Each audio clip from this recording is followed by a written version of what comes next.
People who have signed NDAs that have now expired or for whatever reason are no longer valid. What couldn't you tell us but now can? House hunters guest checking in. I never made the show because I didn't close on the house. 1. I had to have a house under contract before going on the show. 2. They would select the other houses we were interested in. 3. I was assigned another SO who was more interesting than my actual SO. Dang. How did your SO feel about that? That someone was making a wristwatch with 2 faces so you could set one to local time and one to the time you're from. For international travelers. My boss almost immediately broke it and had to pay. A friend of mine got a job at a prominent local distillery that makes an extremely popular flavored whiskey. They literally buy whiskey from a third-party distillery and dump Torani flavoring syrup into it. One of my friend's brothers was on the MTV showroom Raiders. Everything in the show is staged. All of the items that they would find were planted. At the end of the show, the prize was not a date with the girl that he picked. He just got her phone number. Saw the new Ferrari hybrid tech by employee error and couldn't speak or mention it until today as they launched a new hybrid model. I can now tell you that Ferrari intends to have a car with 3 hybrid motors and that's pretty much it. Amazon made me sign one when I worked with a company that painted their airplanes before the public knew they had them. I did the FAA paperwork. I was literally only one of like 7 people to see their airplane fully purple with their logo on it. I was actually taken off of the project for a day because they thought I lied about not having a Facebook. They meant business. I signed an NDA once when I was an extra on Mortal Engines. If you watch the movie, you'll learn more than I did on set. I watched the movie, understood nothing, so. Previous pharmacy chain I worked for, always at risk of robbery for opiates, and we are always taught to give the robber what they want with no questions asked. Have heard of times that pharmacists instead gave bottles of Oxy with Tylenol in it instead and other things that were reckless and dangerous due to possible retaliation when and if they figure out they have been duped. New policy and NDA comes out where specific opiates were placed in safe with GPS tracker and charger so when it is removed from radius of origin, it issues remote notification to third party that tracks location and works with local LEOD to find the wanted party. Respectfully, this isn't the kind of thing you should be saying. That's not an evil company secret, it's a fricking keep pharmacists alive secret. I worked for a native casino. The golf courses lost a ton of money for us, as did the advertising for the courses. Food we generally broke even on because of all the comps. If a crime was committed by a dealer, they would watch the dealer for 3 months to see if there were accomplices. They used facial recognition and would pair match you so if the same person sat with the same dealer over and over, they would know. This way they could look for accomplices. Then when they busted you, they would sit you down and make you watch a video of you breaking the law. They did this because they wanted you to plead guilty as opposed to an expensive trial. Anyone in the golf industry could tell you the first part is absolutely true even though the golf course increases the value of everything else nearby. Such a weird duality. I had to sign an NDA because I was part of a test screening for the Dark Tower with Idris Elba. Tried to tell them it sucked. They didn't want to listen. I signed an NDA to waitress at a local family-owned restaurant. The owner was nuts, definitely had a severe personality disorder, and was worried about his recipes getting leaked. The restaurant is dead now and his secret recipes consisted almost solely of frozen packaged food. Stop trying to guess what restaurant it is. You never will. There are millions of family-owned places with crazy bosses that go under. You don't know the place and I'm not gonna tell you. Also, Mr. Krabs pays his employees enough to own houses and pets. I wish I worked for him. Signed an NDA when I worked as a fit model for Katy Perry's shoe line. Basically a fit model is used for their good proportions to test out the fit of garments. I'm a solid size 7.5 so hooray for being average. I was hired on 2 occasions and got to hang out and give her my opinion on the fit, feeling, and comfort of different shoes. Didn't think she'd actually be there but both times she was present and totally running the show. Super nice woman in person and remembered me when we met again. Also she apologized for making me wait so long which I thought was nice. It was a late night meeting as she'd just wrapped shooting a music video. Her dog is really cute too and I got to save it when it got stuck behind a wall panel. I know someone who edited one of Katy Perry's music videos and they said she was really put together, easy to work with, and reasonable, whereas the record label execs were a pain in the butt. D&D 5e had a kick-butt online character builder that made character creation a breeze. It listed all of the possible skills etc per race and class that was intuitive and made theory crafting for characters easy. Personal conjecture, they canned it because it took away from the pen and paper aspect of the game and they were afraid with an online tool it'd take away from book sales. There are still some pretty amazing fan-made ones out there. Worked for a short time as a QA tester at EA, and wasn't allowed to talk about the game I was testing, the console port for The Sims 4. There wasn't really much to talk about, but since the first few versions were basically just running the PC version on a console, there were a lot of bugs with it. One of the worst was a lighting bug we started referring to as disco mode, since it caused a bunch of multicolored squares to show up on everything at night or in dark areas. In 1990, I signed an NDA at Chili's when they showed me how to make their new Awesome Blossom. No other restaurant in town had anything like it and it was hugely popular at the time. Worked at a matchmaking company. It's all balls, it's just throwing darts at a wall until something sticks. There's no science or magic to it all. I didn't work for our internet matching company, so they may have a different process. What we did was get a paid client and set him up on dates. The dates we found were from a pool of women and we would just keep picking one after another. I quit because I felt like the women were just being used, and I became uncomfortable profiting off of people's hopes. They very much play up on finding your true love and it's a process. Blah blah. They'll very much play up the fairy tale romance. It did change me. I don't really date anymore because I don't trust the true intentions of people anymore. I became very jaded to dating after all of that. I thought you meant a company that makes literal matches and was confused. Figured that recipe would have been locked down long ago. Kraft Macaroni and Cheese are coming out with a more modern and upscale version to expand their market from lower income folks to higher income folks. It is almost entirely the same product as the 69-cent blue box. It will have a lighter, less orangey color. They will be sold as shells and not macaroni. The box will be shaped differently, and it will go for $2.50 or more. Stated to be released by 1995. Maybe I'm lower class, but I like it when it's more orange.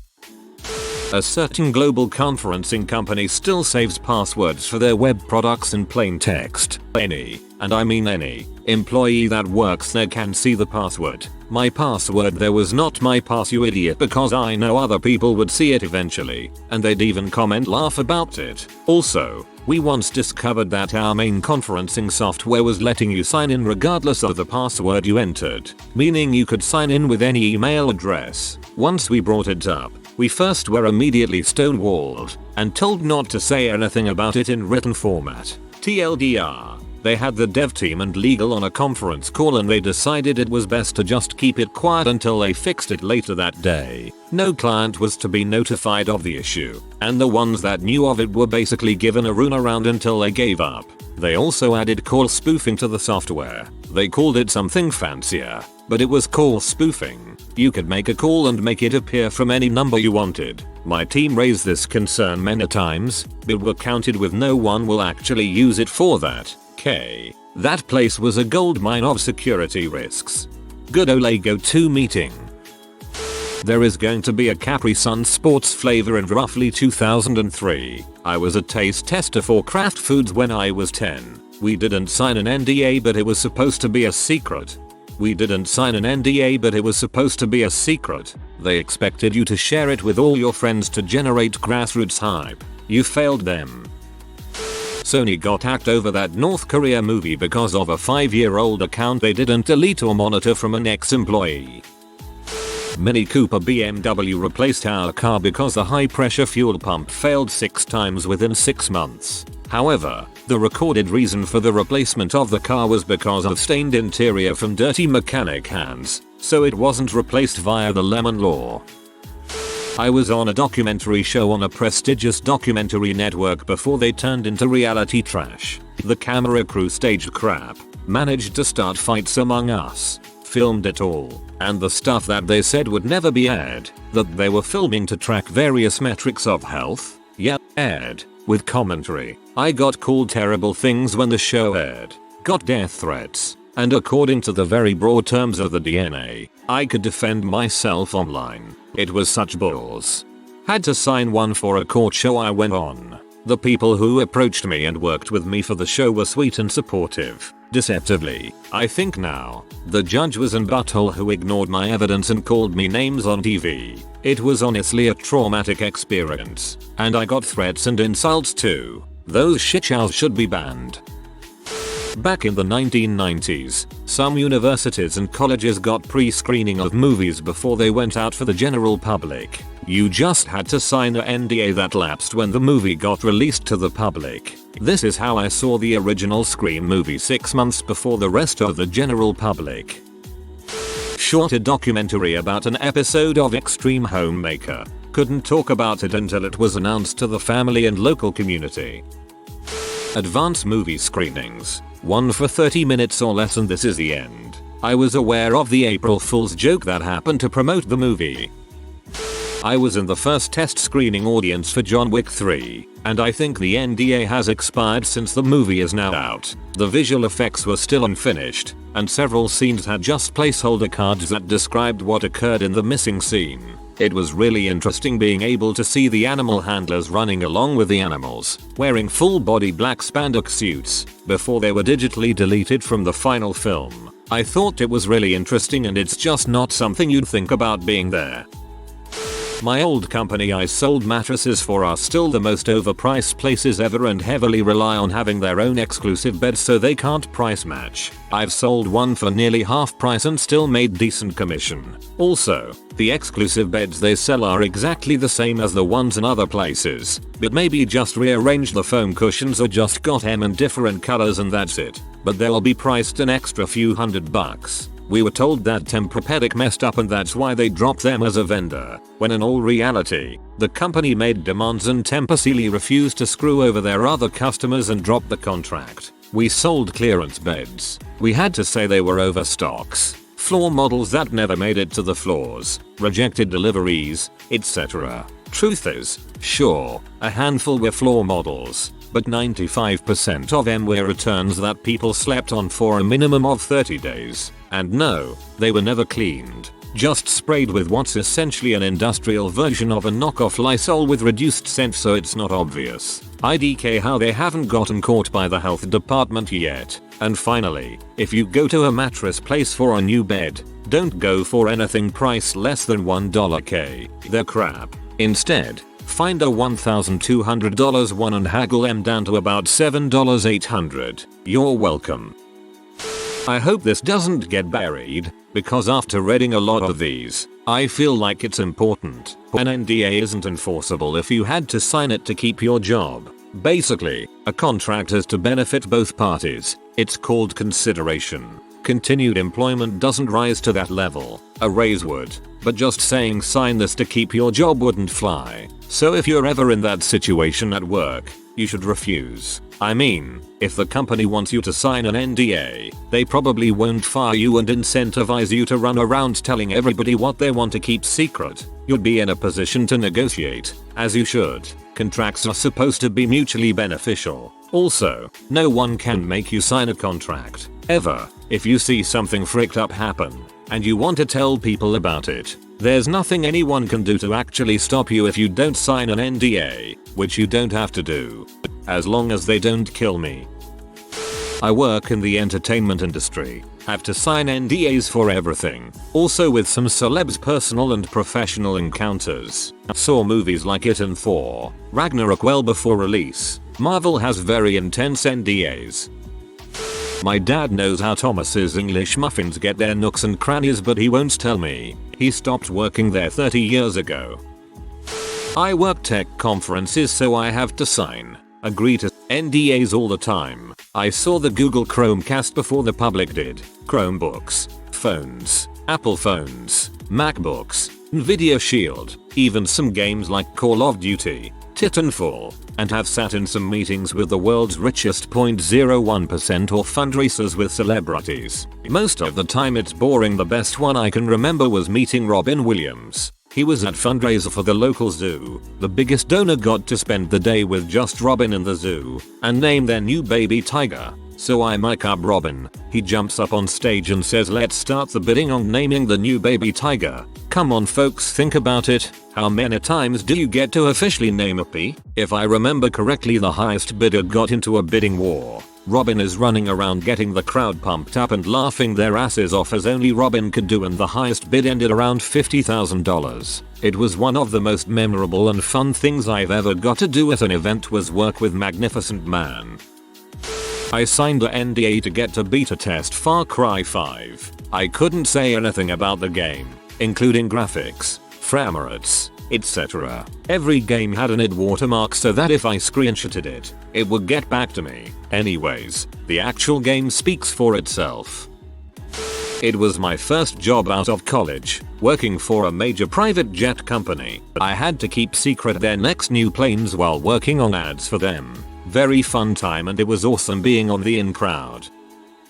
Technically I never signed it, but my boss did, and promptly told me after I guessed it. Justin Bieber has a storage locker where I worked in Stratford, Ontario. I have since left that job, so for all I know he still stores his stuff there.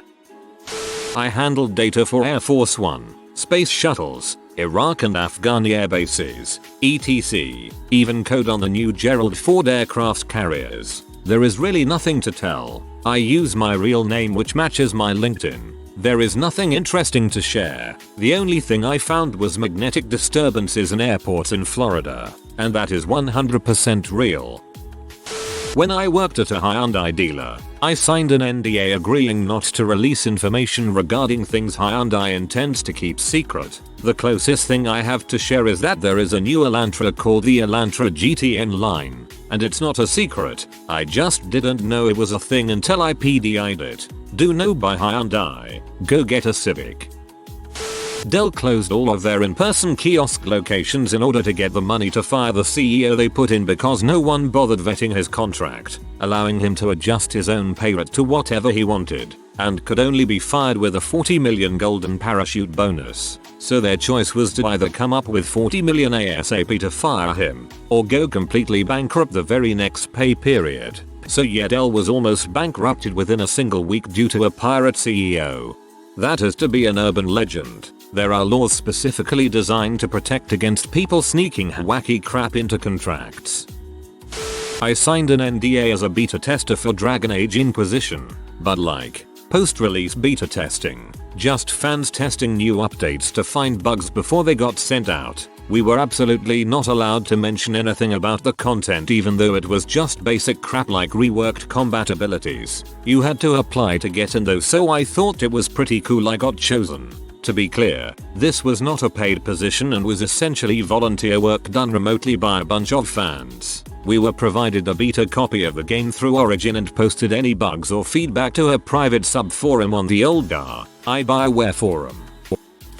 The company I worked for had major layoffs and I was reassigned to a new group. I was super excited to have survived the cut, but then on my first day in the new role I was asked to sign an NDA. The large big box retailer I worked for was outsourcing a service in their stores and my job was going away, but I couldn't tell anyone until it was publicly announced weeks later. I didn't get paid by a labor hire company in Australia for around $5 grand. 50-ish other workers didn't either. Others' numbers are higher, some lower, and the company wasn't paying anyone, etc. Court cases with them didn't resolve much. Instead of me not getting money, my employer who hired me through them paid me the amount from their own pocket and hired me as a full-time. Had to sign an NDA so other branches of the company didn't have to pay 50 workers money they didn't owe them. They paid the company and the company didn't pay them. I was just lucky my boss was a good dude. I knew the winner to every Weakest Link episode. I also knew who won both seasons of the TV show Joe Millionaire long before they aired. No need to tell you all what happened, because if you watched the shows, you saw it. These two guys wanted to create a business that they'd expected would rock the world and made us sign NDAs when they sought me and a friend to do the design coding, even before pitching to us the thing. It was an app that would be a sort of SMS for groups to coordinate events and meetings. This was at the point when Twitter had just exploded in popularity, and we told them right away that Twitter could be used for what they wanted and much more. They laughed at us and said that we just didn't understand the potential. We shrugged, got hired, did the work, get paid, with entirely expected delays and undercutting attempts. Sadly for them, in their NDA paranoia, they made the contracts really tight so there was no way for them to wriggle out, and then stepped to the side and watched as their stupid little dreams of becoming social media billionaires crashed and burnt on launch. I've signed numerous NDAs to put inventors and programmers at ease, but honestly there's nothing to reveal that was worthy of it. Essentially, new tech people think their idea is so valuable that everyone needs to sign NDAs or we'll take their idea and make all the money they were going to make. This is a ridiculous notion. The amount of work needed to make it a success is not a get-rich-quick scheme. Only the inventor is going to care enough about it to make it happen, if it ever does. I've signed so many NDAs just to interview at startups. Most of them never made it out of stealth mode. I'm a Red Seal machinist, Red Seal millwright, have a C ticket in welding, and am a mechanical engineer. I was approached by a company claiming to work for the military to design and make a bunch of prototype small hydraulic cylinders that would be used in a military weapon that essentially reminded me of a destroyer droid from Star Wars. The ones that would roll around. I think it would fire an incredibly long-range shot, then would immediately reposition itself before firing again so people could not find where it was coming from. I never actually got to see any drawings or prints, only the sizing of the hydraulics I had to create and the exact stroke, extend, and retract length they needed to be. My entire shop was placed under a strict NDA and we had to put signs and fences all over our shop and customers were not even allowed to walk in. We had to conduct all of our business in the hallway or outside. It was a bit awkward. Anyway, we weren't allowed to talk about it for 3 years after the fact. This was like 8 years ago now. In 2009 my professor was doing some consulting work for BlackBerry and told us this doesn't leave this room, but BlackBerry actually actively slows down the release of new products, because they are developing them so fast that they want the customer markets to keep pace with the rate of change. The original draft of Space Jam 2 has time travel as the catalyst of events and LeBron James is written as a Laker before he left the Cavs. If you are new to the channel, you can subscribe. I publish new videos every day. Until then, check another video.